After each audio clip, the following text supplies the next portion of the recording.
বাবার প্রসাদ।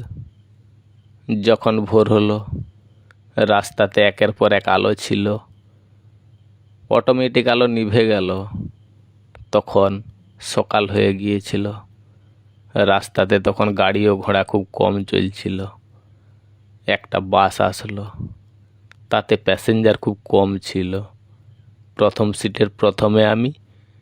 মেয়েটি জানলার ধারে বসেছিল। মেয়েটি ঘুমিয়ে পড়েছিল। কন্ডাক্টর ভাড়া নিতে ভুলে গিয়েছিল। লাস্ট স্টপেজ, বাস থেমে গেল। সবাই একের পর এক নেমে গেল। তখনও মেয়েটি ঘুমাচ্ছিল। মেয়েটির শরীর খুব অসুস্থ ছিল। একবার ডাকার পরেই মেয়েটি উঠে পড়ল। জায়গাটার নাম আমাকে প্রথমে জিজ্ঞাসা করল। তারকেশ্বর। বাবার মন্দির যাবে বলেছিল। আমাকে মেয়েটি তার সঙ্গে যেতে বলল। প্রথমে একটা ডাক্তারের কাছে যাওয়া হলো। ঔষধ দিল। 100 টাকা বিল হয়েছিল।